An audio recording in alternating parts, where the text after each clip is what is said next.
note that this episode of Bits and Bricks contains instances of misuse of the LEGO trademark, which must always be used as an adjective and never a noun.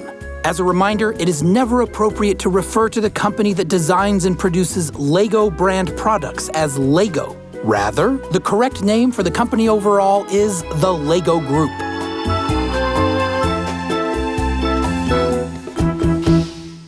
Hi, everyone. I know we've been absent for a bit, but we're back today to talk about a really exciting new game. Today, we're talking about a game born in a pool-sized bathtub of Duplo bricks, inspired by Nintendo's own Captain Toad, and created by a team behind a game played by 1 in every 100 people on Earth. That's a lot of people, Brian. It's a ton of people. Yes. LEGO Bricktales, developed by Clockstone Studio, is out now. But its journey from concept to launch is a long one. You actually need to go back quite a bit to trace the roots for this game. All right, Brian, let's do this. Rock on. I don't know why I said that. Why not?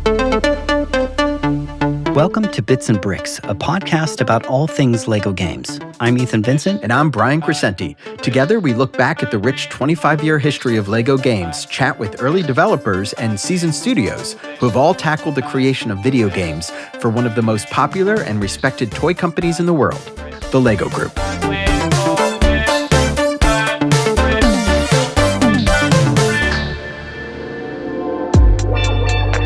The story of LEGO Bricktales begins with two friends in Austria. Clockstone Studios co-founders Chi Do-din and Stefan Sossau were childhood friends who went to high school together in Innsbruck, Austria, which isn't too far from my stomping grounds, right, Brian? Yeah, that's cool. So is it like, do you guys know each other? Is it that tiny a town? That's a good question. It reminds me when Europeans ask me if I know someone in Texas, right? Do you know a John in Texas, Brian? I know everybody in Texas. What are you talking about?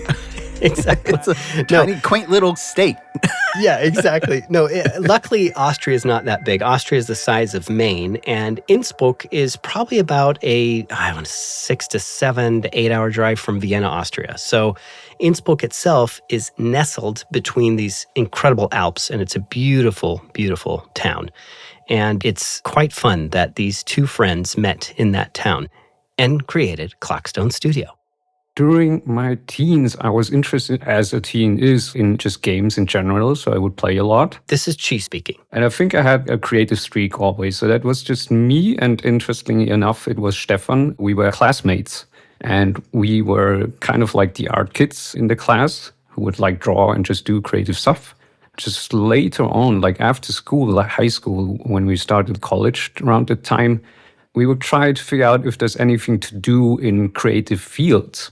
Funny thing, I think, is for me, I wasn't really playing that many games as a kid because we never had a computer at home. This is Stefan speaking. Actually, at a very early age, I was thinking about games a lot while not being able to play them. So I got into drawing and I got into thinking about how to create games more on an early stage, I think. So as soon as I got a computer, the computers I had to work with were always very old, and I got to play old games and I got to experience old technology and working with a lot of limitations. So I think that was maybe a part of the spark of creativity, I think.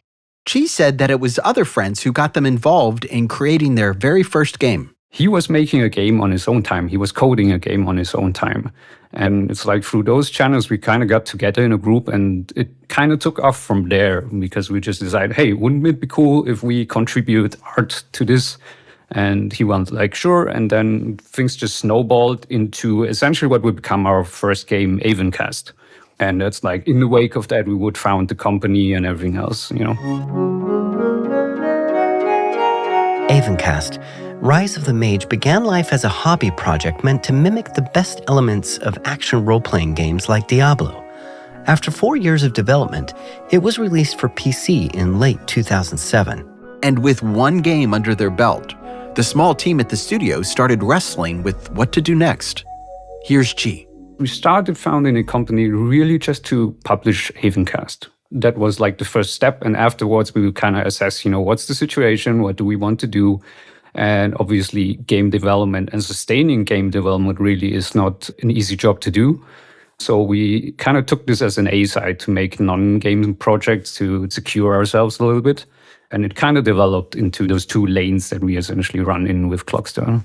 In those early years of the studio, the team supplemented their income by working on non-gaming software like a product presentation app, a lighting configuration system, a virtual company tour, and even software for tracking live fire gunshots in real time. The shot detection thing was just one particular person who was like a hunter, professional hunter, and he had some system running that would do like a shot simulation software, that sort of thing. And he essentially just hired us for that particular project. In 2009, the studio launched its second game, Greed: Black Border, a hack-and-slash action role-playing game set in a futuristic universe. It landed to mixed reviews, but more importantly, it started the relationship with publisher and developer Head Up Games, which would go on to publish LEGO Bricktales. Dieter Scheller's love for gaming can probably be traced back to his early teens, not just because, like most teens of his era, he enjoyed the occasional game of Sonic, but because he was really good at playing games. The first Sega Master Championship in Germany, the official one, it was at a time when you had to send in screenshots to prove your points, which meant actual pictures taken by camera of your TV. And then basically it was the first Sega Championship, and it was 200 kids in a hall playing Sonic for 1 minute, who gets the most points. And I actually won, ended up with a Game Gear with a TV adapter as a prize as a 14-year-old kid.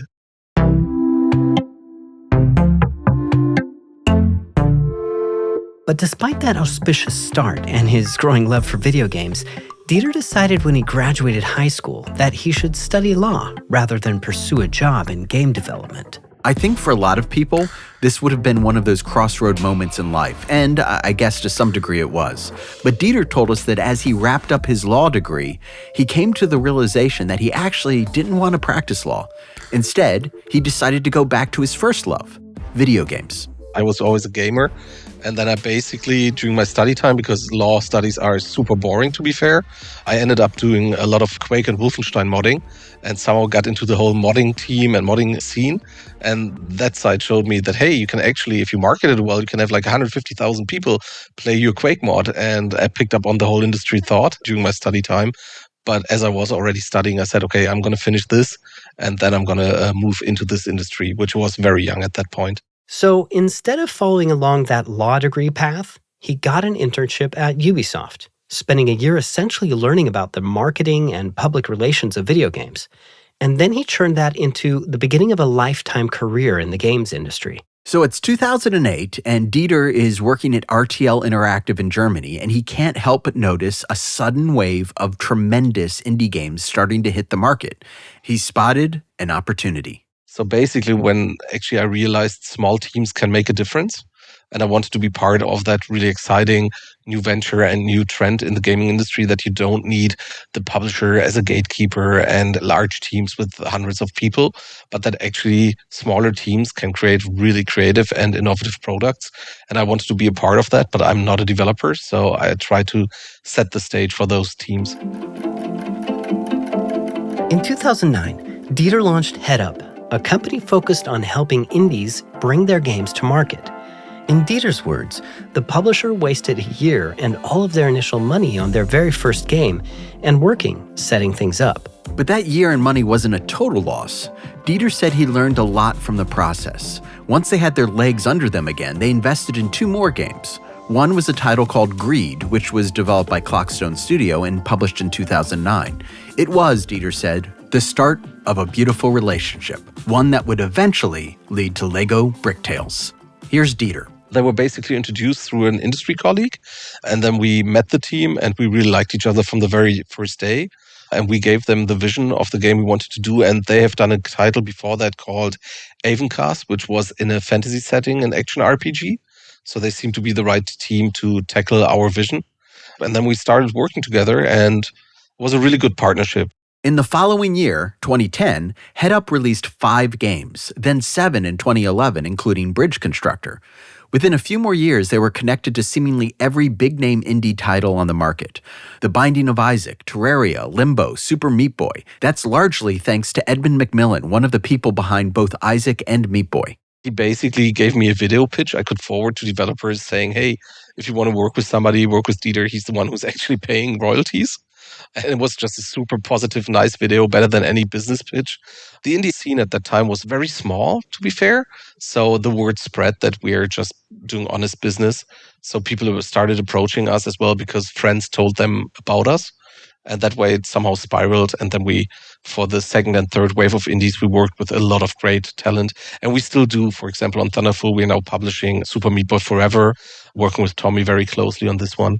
Most of our developers are really friends by now. So for some, we're invited to their weddings or we invite them to our vacation or something. I think the common factor is that we all love games and we love games apart from the mainstream. All right, Brian, before we continue, I kind of wanted to rewind a bit to that comment you just made about Head-Up's history. You mentioned there were 7 games in 2011 and specifically called out Bridge Constructor. Yes, good catch, Ethan. This is a very important development, pun intended, in the company's history and the eventual birth of LEGO Bricktales. If you're not familiar, Bridge Constructor is a pretty basic physics-based puzzle game. In it, you build a bridge, often a rickety bridge, and then you see if a truck can make its way over it without the whole thing falling apart. Spectacularly. Yes, spectacularly. So Bridge Constructor became a pivotal game for both the developers and the publishers, a title that would eventually inspire a LEGO group designer to pitch a brick version of the game. But it started life in the most mundane of ways, a need for cash. Basically was born out of the idea to make a project with quick cash flow. Here's Dieter. Because there was all these like farming simulators in the market. So we figured, hey, why don't we do also a small simulation game? It has to do with the way on how retail pays for products, because you get paid first and then you return later and so forth. But the point was we wanted to tap into that simulation market. And long story short, in the end, basically there were some projects, Pontifex and Bridge Builder, who were in the market before actually we came up with Bridge Constructor. But we made a very similar game in terms of its inspiration.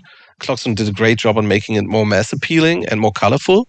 In the beginning, Bridge Constructor was a pure PC game, and we didn't know the mobile market. And somehow Clockstone and us got talking and said, hey, there's something called smartphones, and we're using an engine which is compatible. Let's go to mobile. So while on PC, the game was mediocre successful because it was just a box with a very bad cover, to be fair, the mobile version really spiked. And we were really fortunate to be on that first wave of premium store games.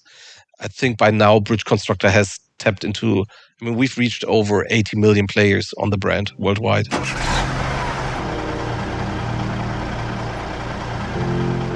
So let's let this sink in for a second. 80 million people have played one of the Bridge Constructor games to date. That's like saying 1 in every 100 people, unless my math is off, on the planet have played the game. That's crazy. While Head-Up had the idea, it was up to Clockstone to breathe life into it. But even they weren't convinced it was going to be a meaningful creation. Here's Chi. That was already essentially a collaboration between, Head-Up Games, Dieter and Marcel in particular, and us, in the sense that they would have some ideas what would be interesting games to make. And they suggested Bridge Constructor as like a port. And we took this as an opportunity to say, okay, let's do this. We didn't quite think it would be as successful as it was, but it was just, here's another thing, let's do this, okay, that sort of thing. We were pretty much on our low point when we made Bridge Constructor. Here's Stefan again. We were trying out a bunch of different things, not only games, but also visualizations and small other applications, but it wasn't really going well. Basically, as soon as we were done with Greed, we made some laser shot games and some small hunting simulations. We were just running out of motivation and hope. You kind of need to take a big breath and store enough air if you want to survive as a game developer. Back in the day, there weren't nearly as many opportunities as now, which is a good thing, but it also can be a bad thing. We didn't really have figured out how to make games. Even if we tried for years and years, we thought of ourselves still as beginners, and we didn't really understand why it didn't work out.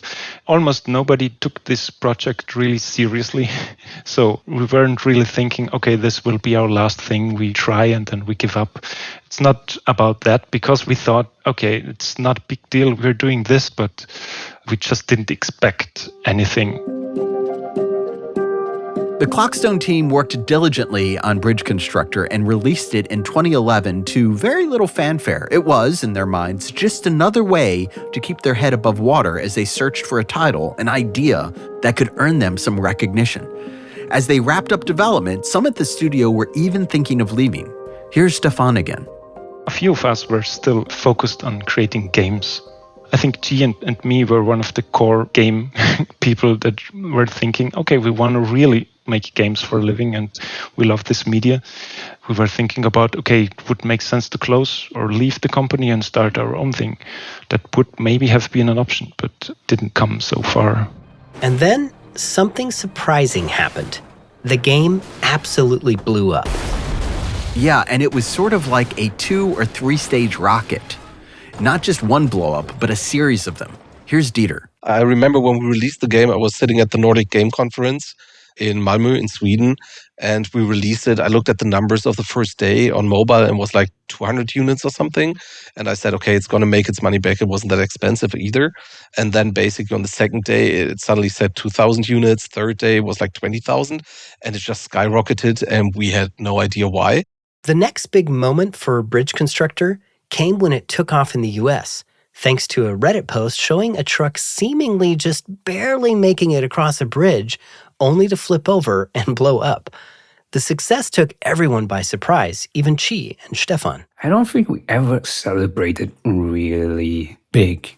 I think it was just a realization of, oh, wow, okay, this is doing well, and the company is going. Yeah, it feels kind of a little bit unreal because... Here's Stefan again. Yeah, you just don't expect this to happen. And if I think back, I would have loved to think a little bit more about certain aspects of the game. Like, obviously, as an artist, about the visuals, we went with a very simple style for the games, and a lot of those have not so pretty sides as well. So obviously, I'm thinking about that a lot, and it could have been better.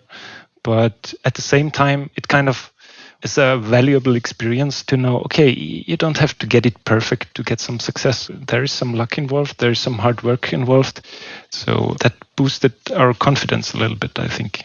The team immediately realized they were onto something and started working on sequels. First was Playground, then Medieval, and Stunts. Each seemed to increase the popularity of the growing brand. And then came another explosion of popularity, this time delivered with the aid of famed publisher Valve. The idea is one of those ideas which you just have in the shower, basically. Here's Dieter. Like I said, I love mashups. I've been always a fan. I mean, we mashed up a game where we mashed up blackjack mechanics with Super Street Fighter 2 visuals, where basically instead of the fights, you battle yourself in blackjack rounds, but the rest looks 100% Street Fighter 2 from Super Nintendo. But also on musical side, I love crossovers. I've grown up in the 90s, where crossover always was a big thing. So the idea of mashing up things... somehow to me personally, it's very appealing. And somehow we had the idea of doing this, hey, we have the physics-based gameplay of Bridge Constructor, and then there's the velocity gameplay of the Portal games. What happens if we combine those two? Because the whole thought of how fast you access a portal is the same speed you exit the portal. I just felt it really fits well with the physics of Bridge Constructor. That's where the idea came from. And I think it took about a year to 1.5 years to actually convince Valve that this is a game that should be made. But once they reached their decision, they've been a tremendously great partner.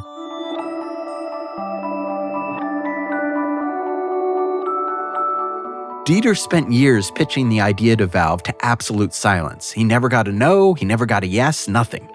Then they found a champion in a Europe-based Valve employee. He loved the idea and helped get Valve on board. Bridge Constructor Portal was announced in early December 2017 and released about a week later. It sold 500,000 copies in about 6 months. Next, Dieter set his eyes on another mashup, focused on a popular comic and an even more popular TV show. The result was Bridge Constructor The Walking Dead, which was released in 2020. Looking back now, everyone involved in the Bridge Constructor series of games realizes what an outsized impact it had on their lives. Here's Chi. For us, from the get-go with the first Bridge Constructor, it saved us as a company. I think creatively it's interesting because, tying back to the previous point of where you take your inspiration from, it's not something that we foresaw, let's do Bridge Constructor for 10 years or something like that. Making Bridge Constructor games, it almost has a workmanship-like quality to it, where you say, okay, this is the thing that brought us success, and let's find something interesting to do with it and really try to make it as good as we can. And also find new opportunities that have arisen, like making Bridge Constructor Portal in particular and Bridge Constructor Walking Dead, to see how we can evolve this. Because the other way would almost be like, as a game developer or as a creative mind, I would say, you are tempted to be very bold. We make bold choices and make big changes and try to really go far and do different things. But for us, it's like it has become these different things where we make Bridge Constructor, and it's almost like we are slowly honing the knife to become as tuned in as we are. Our portfolio has been very diverse on head-up side. This is Dieter again. We have so many indie titles. I mean, if you Google us, sometimes you will find our name in connotation with Terraria, even though we've only done the retail version. I think Head Up published over 120 games in 10 years. So we never felt like we are this one publisher for Bridge Constructor, because our focus was always on the smaller indie teams as well. It turned out to be our cash cow, which enabled us to fund a lot of other activities for great indie teams, to be fair. So our reputation within the audience, at least in the developer scene, was never, hey, these are the Bridge Constructor guys, but it was always like, hey, these are the guys who are doing Super Meat Boy or who are doing boxed versions of Super Meat Boy and so forth. So I never got to that stage that I felt like, hey, we are a one brand company. With nearly a decade of experience making Bridge Constructor games, Head Up and Clockstone probably weren't expecting any new take on the game. But then the LEGO Group came calling. To understand how a developer and publisher with a decade's experience making bridge games came to work with a construction toy company, you just have to go back to a single moment in time. And Brian, this is where I probably should set the stage for you. It's 2018. Anders Holm has been with the LEGO Group for just 3 years. While he initially tried to land a job with LEGO Games back in 2014, he ended up joining as a platform architect instead. 4 years ago, actually goes back to September, exactly 4 years ago, I joined LEGO Games and was part of an interview with Danny Bergman and Don Meadows, colleagues still in the LEGO Games team. And one of the cases that I needed to do for that interview was to make a case for a partnership or an opportunity for a mobile titles that can bring the LEGO values into the mobile audience. We go back actually to that time at the LEGO Games where the new mobile strategy was set in place.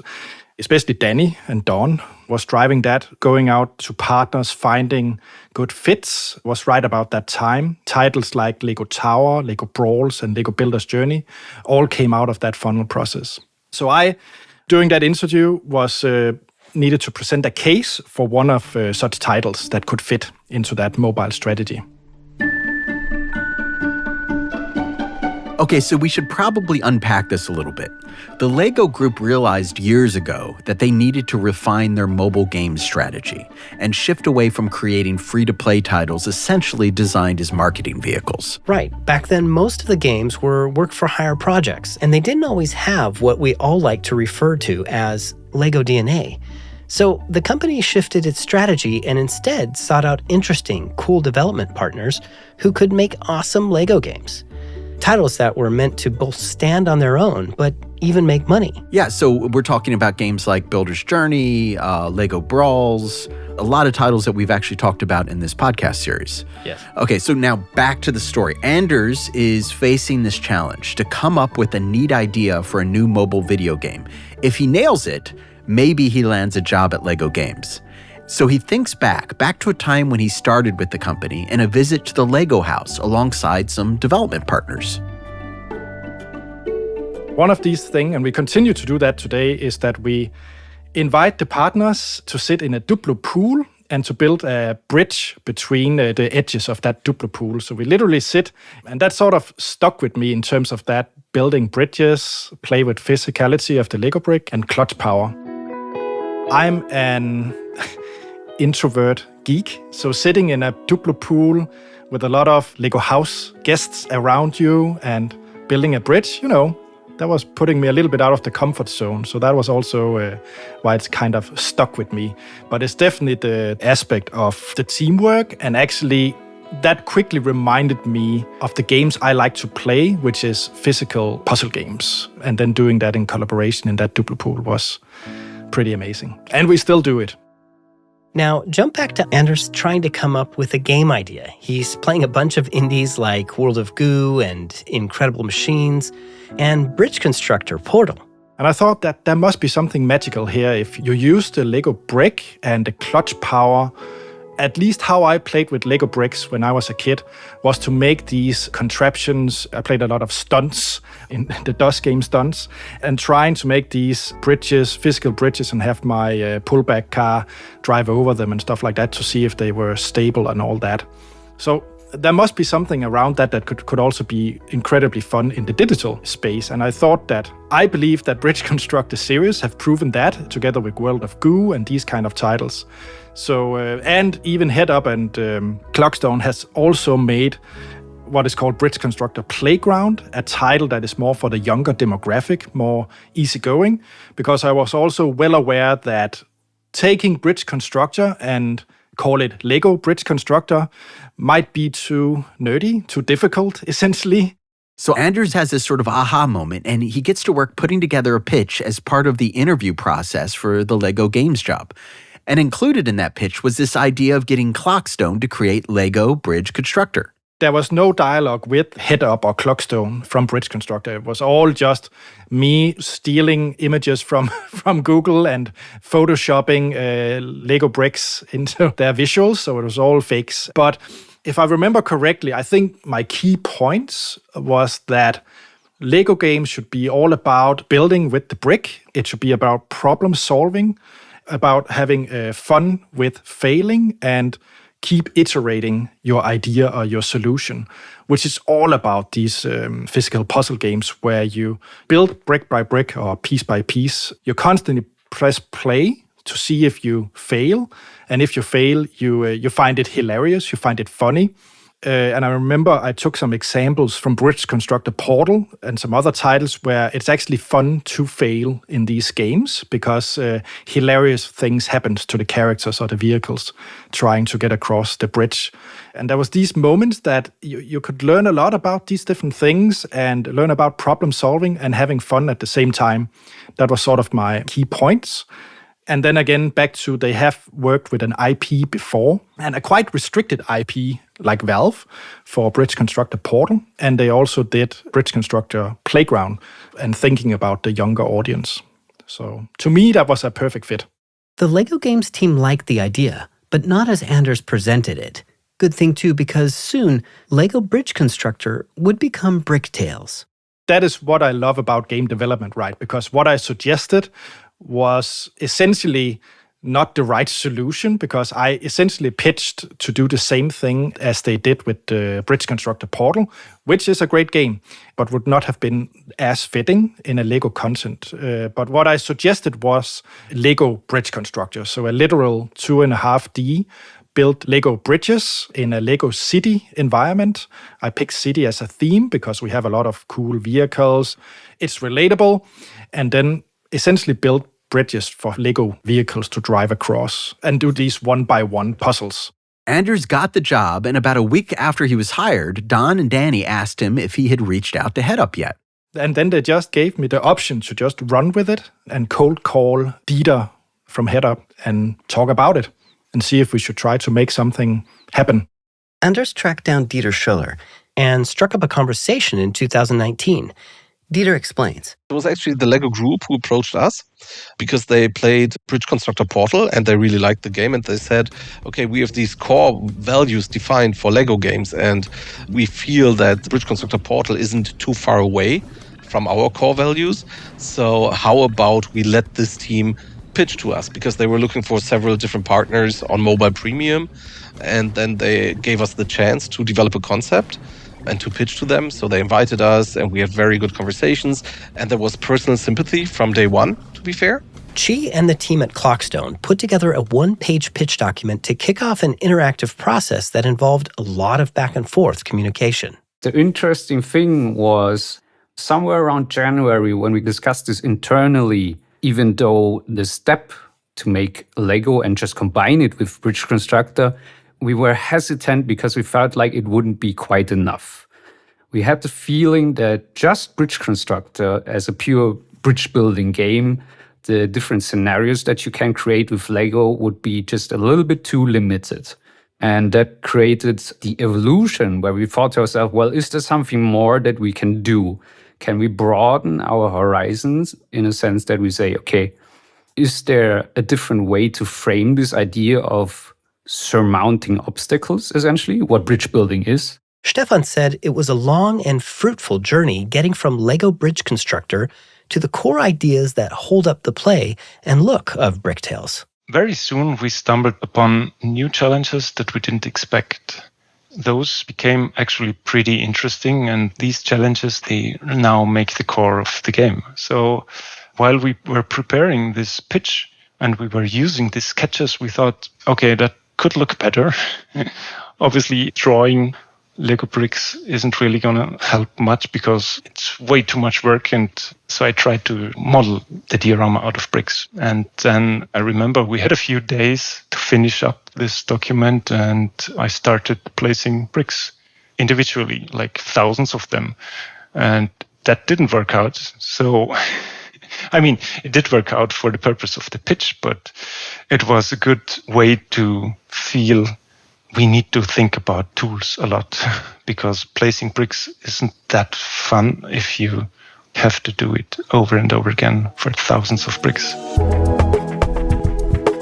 Abhinav Sarangi, the LEGO Games producer on the title, said the teams ultimately came up with a few concepts to define the game. From my perspective, there are three pillars to this game.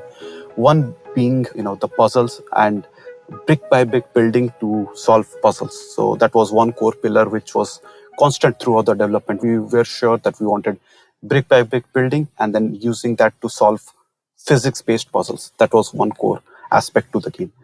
The second core pillar, as we touched upon, was dioramas. This idea that we can build beautiful worlds with the Lego brick, worlds which invite the players to come in and explore. So dioramas gave us a good vehicle for us to communicate the visual language of the game itself. The third core pillar was this adventure aspect that we talked about.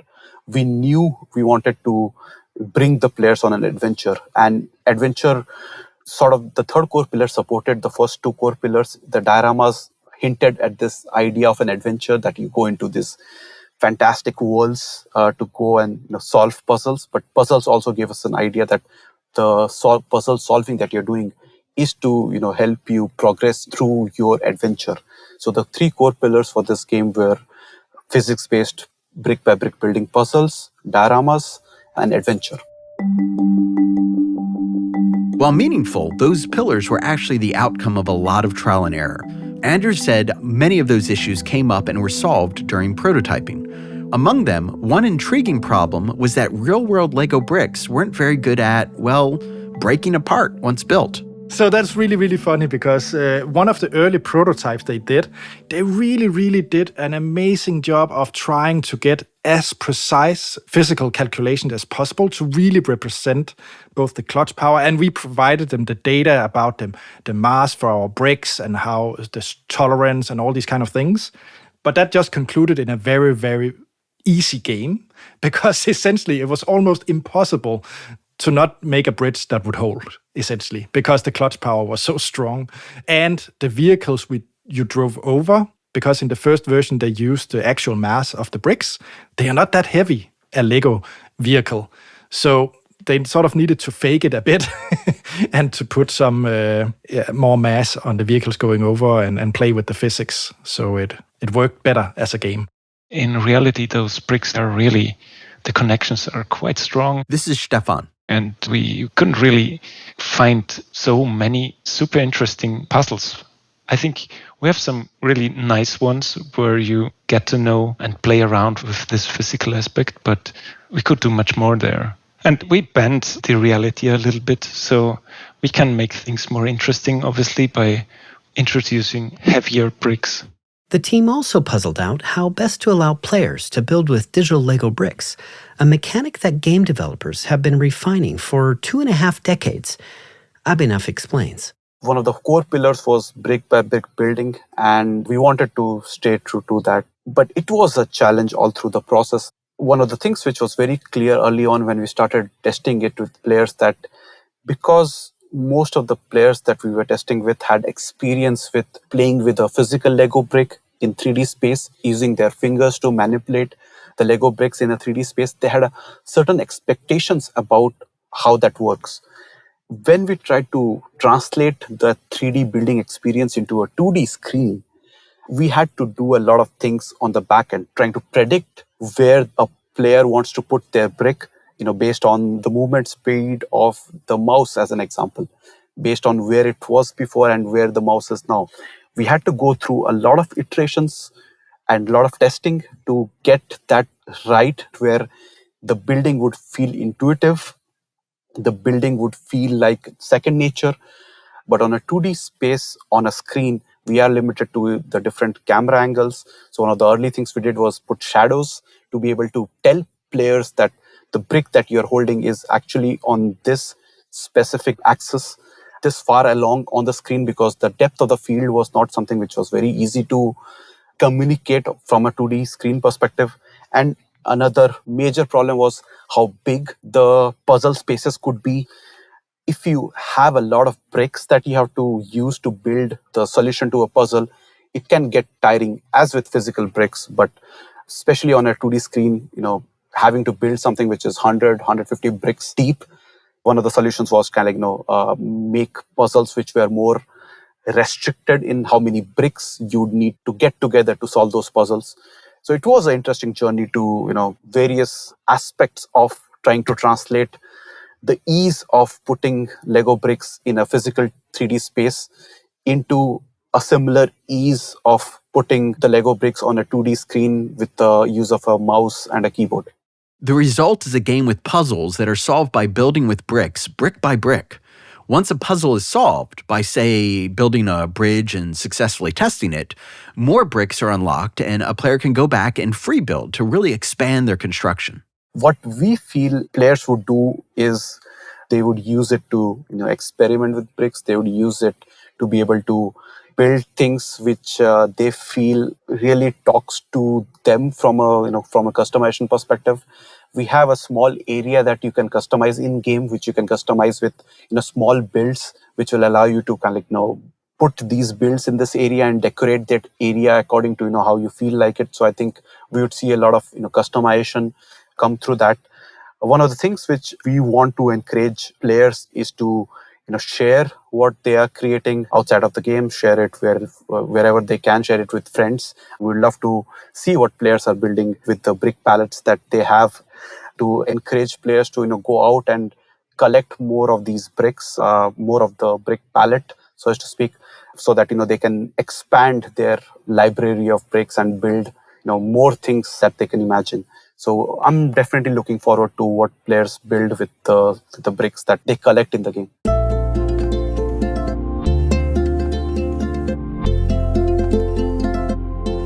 By now, you, listener, may have sunk more time into the game than we have. But at the time that we were researching and recording this, Bricktales hadn't come out yet. Yes, but we were able to receive an early build, and it allowed both of us to spend quite some time playing it. Brian, what was it like for you, just firing up Bricktales for the first time and seeing it come to life? Man, the first thought I had was that it is such a colorful game. Yeah. It is so, so fun to look at. The first thing you do is, of course, you have to be sort of introduced into the world and into that story. Yeah. And it's funny, I know when we were doing interviews, you brought this up, that there is, on some level, a little bit of similarity between the storylines of Bricktales and Builder's Journey. That's correct, yeah. In Builder's Journey, there's a father and a son, And in Bricktales, there's a grandfather and a grandchild, and their relationship is kind of established very quickly early on. Matter of fact, I got a big kick out of what happens because basically the grandchild shows up and the grandfather makes a mistake. Immediately you're into a narrative and a story. Yeah, and that sets the stage for what becomes obviously this sort of globe-trotting Lego brick adventure that has you going between all of these, essentially these theme sets. Yeah. But yeah, the look, let's talk about the look because it's, oh man, it is just such a pretty game. And every level is presented as this sort of square diorama. Yeah. That you can actually, I don't know if you did this, but you can back out, or I guess when you first start, you could spin them around. Yep. And you'll find these like little hidden areas where you're like, oh, I haven't been there yet. How do I get over there? Yeah. It's so cool. The other thing too is because it's a building game, it really makes sure you understand the mechanics. And it does that through several little tutorials along the way. And it's really there to not only familiarize yourself again with digital building, which if you've done, you kind of know how to do, but it's more about you understanding the controls I think they have and the possibilities you have with those controls to make things either quicker or stack things quicker. There's quite a few great shortcuts. Yeah, now I played it on PC with the mouse and keyboard and a huge monitor. Yeah. I think you had it on Switch, is that right? I did, yes, I played it on Switch. So I'm curious, I will say I did check it out on the Steam Deck, which it is officially supported, which is cool. It is. But there is, it's like obviously a different experience. What was it like for you to do that, like picking up bricks and clicking them together using the Switch?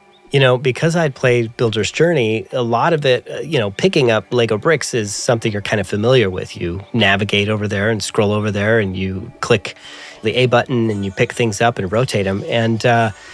But there are some shortcuts, some quicker buttons you can use, button combinations you can use to stack things, to set things, to organize it, to get ready for like a bigger build, for example. And I thought that was cool, that there were different options than just pick a single brick and take that brick, but you can, obviously rotate it, and you can also rotate the camera. So you're doing a lot with this digital sphere, at least on the Switch, it was that way. And I guess we should talk a little bit about the sort of the core conceit of the game, and that is you're building something that could very easily not sustain itself. It's going to fall apart if you don't do it right. Yeah. And it's interesting because they talk a little bit about how they had to put a lot of work into that to make sure that, basically they're cheating a little bit because probably in reality, these structures would hold up. What I found interesting, though, was as I played the game, I could very quickly, within a level, sort of figure out by looking at it, like, oh, this thing's going to fall apart. It needs a support here. Yeah. So it doesn't put you off, And a lot of it comes back to just our sense of how the Lego brick works in the physical world, right? So if you were in the real world trying to build a bridge or connecting two platforms or whatever, you would have to use a certain set of bricks. And then, if my son were to take a little car and drive over it with that, I could pretty much tell from looking at it if it's going to hold up or not, right? So there's this kind of visual element to it too, where you can just assess right from the get-go, kind of like, this is looking pretty shady, Ethan. I don't know if this is going to hold anything up. Yeah, and what I think is fascinating is how quickly your brain adjusts to what are essentially these sort of tweaked in-game physics. Because as they had said in our interview, like in the real world, if the bridge was that short, maybe it would hold up. But like your brain like snaps to it. You're like, okay, it failed once. You're like, all right, I understand the physics now. I know that in this world, this is the length it can take. One of the other things I found that was hilarious is, so you're building this stuff, and I think, at least for me, my first instinct was just, okay, I'm going to just slap this thing together. I get it done. I don't care what it looks like. Yep, I did the same thing. And I remember thinking when they're like, oh, you can go back and, we've unlocked more bricks for you. And I'm like, the first time I did this, I was like, I'm not going to do that. The second one, though, I was like, oh, maybe I'll spend... let me just see what I could do. And then like 3 hours later, I'm like, 3 hours later. It's like, Exactly. it's so fun. It is fun. And a lot of it, I think, does come back to the look like you talked about. Bricktales, just has this way of looking like it's fun to play with, right? So even just the optics on its own lure you into wanting to do more. So like when you said, when you unlocked that new brick palette, you're like, well, maybe actually, let me try this little brick. And so it really, the art direction on this game, I think, really opens it up for fun and building fun. Yeah. And the other thing that I thought was hilarious was, so what I did, the first time I did that was you had to do this long bridge. It's early in the game. And I just did a quick little long bridge. And then I went back and I made it a covered bridge. But then it's like, oh, we're still going to test it. And I was like, no, don't test it. It's going to fall apart. I wasn't thinking about that. That's right. That's right.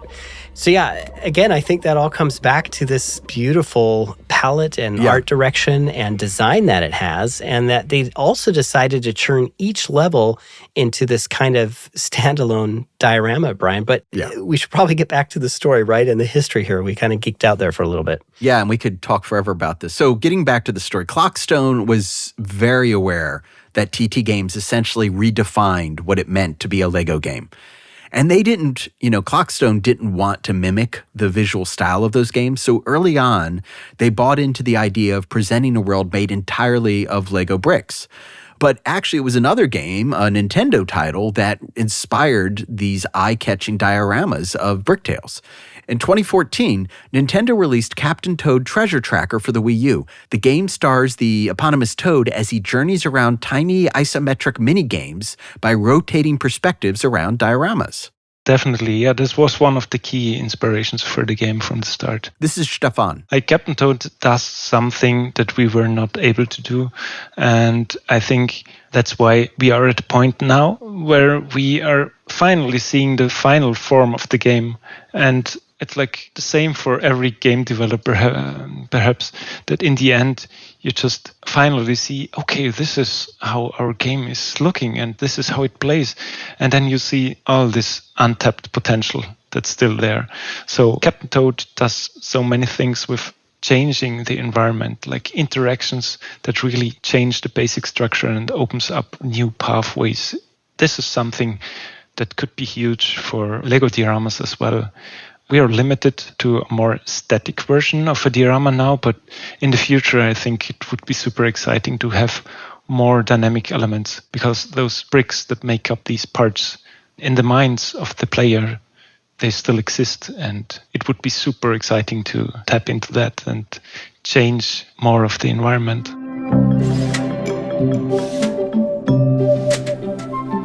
While the inspiration may have been Captain Toad, Stefan noted that the building diorama for the game levels actually solved a number of design challenges.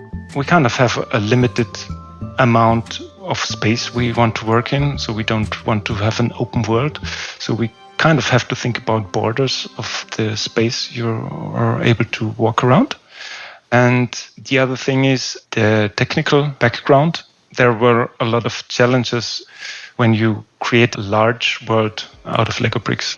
They take a lot of polygons if you're placing thousands of bricks, so we have to think about how to reduce that complexity. The problem was that a computer would pretty quickly get bogged down once you start packing a level with all the Lego bricks needed to create a scene. In the beginning, we wanted to make big dioramas where the whole story of a world should take place in one diorama. And we were kind of forced to iterate on that idea. So the first one was just the performance aspect, because everything's too slow if our dioramas were too big. Initially, we wanted to have dioramas that were about 4x4 base plates, so 196 studs. Then we went down to 3x3 base plates. And now in the end, we use 96 for our biggest dioramas.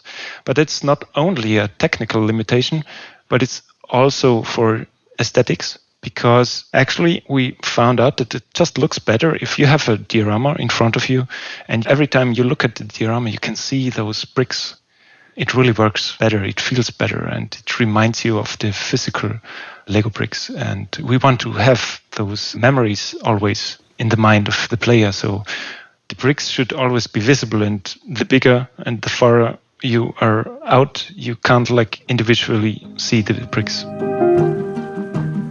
As soon as the team settled on the dioramas, everything clicked together.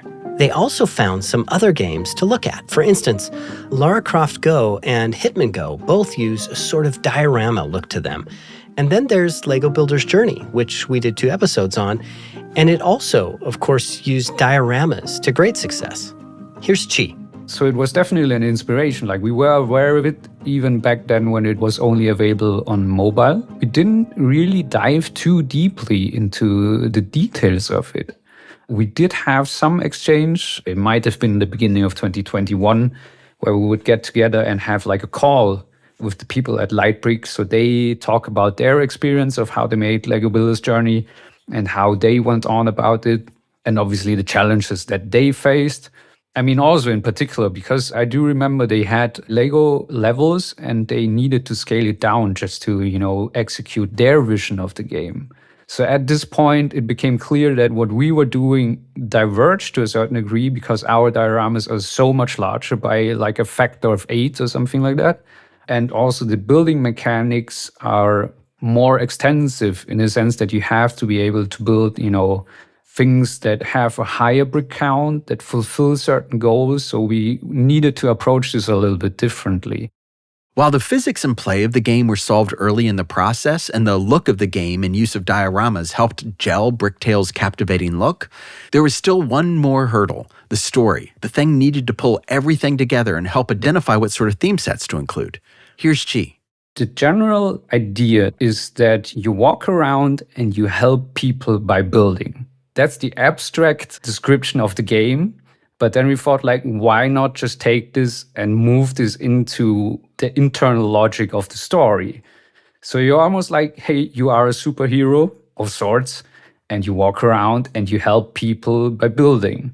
And the more we just continued that train of thought, the more interesting it became, especially in the times that we've gone through, because at the end of the day, 2020, a pandemic hits and everything else. We felt like, especially in combination with the wholesome quality that LEGO has, we felt like it would fit to just play it as straight as possible. To say, this is the story, you run around, you help people, and by helping people, you actually get something, in our case, the happiness crystals that you collect, that you can directly use to transform the park and help your grandfather. So it was very much driven around this idea of having a wholesome story, of wanting to emphasize the story aspect that you run around and you help people by building. That framework for the story fit in neatly with one of the game's key pillars, as Abhinav told us. Adventure as one of the core pillars was something which I think Clockstone really wanted to explore. In their previous games, they had not had the opportunity to really tell a story, and LEGO Bricktales provided them with the vehicle where they really wanted to be able to use the medium of the LEGO bricks, but also the LEGO Group IP to be able to tell a specific story which was close to their hearts. So when we started talking about this game, adventure was something which Clockstone was really certain that they want to really explore and really want to communicate through the players. It did provide us with a great vehicle to go from point A to point B beyond just solving the puzzles. One of the things which the LEGO IP does really well is to add a bit of fantasy, a bit of fun to anything that we sort of add it to. So I think we really leaned on the fantasy and the fun aspect of the LEGO IP in the adventure, where in this game you get teleported into different worlds, which does not make any sense, but it makes sense in a LEGO perspective. You collect happiness crystals, which does not really make a lot of sense from a real world perspective, but it makes sense from the LEGO IP perspective. So I think this levity which the LEGO IP brings really helped Clockstone to tell this story that they wanted to tell. Next, the team started spitballing ideas for themes and settings. We just collected ideas what would make sense. Here's Chi. Visually, that was one aspect of it. The other aspect of it was just we were looking at the classics of LEGO, sets that are very well known and people have a lot of fondness for. And we say, okay, are there any interesting ones that we can pick out? And we We the particular set that we have right now, we was decided essentially to play the classics in a way. Maybe with the exception of Desert that we picked because it has just visually such a strong contrast to go into the desert. But the other ones, especially, City and Medieval are very classic ones, where everybody knows the sets, those sort of things. Bricktales feels like a bit of a turning point for Clockstone, a game that is the culmination of a decade's worth of design and development centered on the joy of catastrophic and often cinematic failure. With the game now released, Stefan says the studio is pondering what to do next. We have a meeting lined up after this call where we are talking about the future of our company. So it really opens up new possibilities for us, even if all the things that we learned during this project, we're super motivated, obviously, to keep it interesting with Bricktales as well. And we are thinking about new ideas. But we learned a lot about our company and what we actually want. So I think working with a bigger company like the LEGO Group and all the super nice individuals was really a push forward for us. Dieter says he's happy with what the studio achieved, especially considering where this all started so long ago. I think we found the right mix of puzzles versus story versus world exploration. For me, for my part, for example, I'm a bad person. I always skip storylines in games, but I really enjoy myself running around in those little dioramas and doing the puzzles, while other players will definitely enjoy the storyline and the humor of the game. I think we hit a pretty sweet spot on the humor side. From the LEGO Group's perspective, they're very excited with everything they've seen of the game, the overwhelmingly positive reaction to the public demo release, and the building hype surrounding the release. Here's Apanov. People have been saying that they'd love to be able to build solutions their own way, be able to do brick by brick building to be able to solve these puzzles. So everything I've heard of from players till now has been really exciting. So I'm really looking forward to sharing the game with wider audience and learning from what players have to say and use this to be able to provide a play experience which hopefully players have not seen before, and hopefully something which players really enjoy. And what about Anders, whose moment in a tub of Duplo seemingly sparked an idea that Clockstone wove into digital gold? I hope it finds this audience that I was part of. I'm a part of that audience that liked these problem solving with the Lego brick. And I feel like if I look at the comments on Twitter and Facebook and Steam, when new screenshot or trailers has been pushed out, people that are saying that is the Lego experience they remember when playing with it on the floor when they were kids, right? To actually build these contraptions and build cars that drive over these things. So I obviously hope and believe it will do quite well.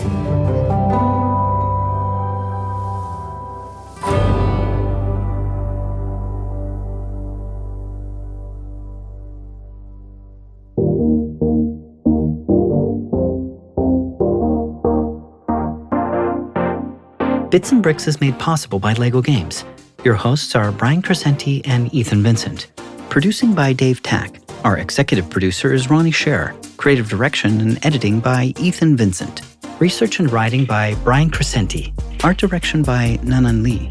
Graphics and animations by Manuel Lindinger and Andreas Holzinger. Mixing and sound design by Dan Carlisle. Disclaimer voice is Ben Ungren. Music by Peter Premer and foundermusic.com. We'd like to thank our participants, Minchi Dodin, Anders Tackert Holm, Abhinav Sarangi, Dieter Scholler, and Stefan Sosau. For questions and comments, write us at bitsandbricks@lego.com. That's bits, the letter N, then bricks@lego.com. And as always, stay tuned for more episodes of Bits and Bricks.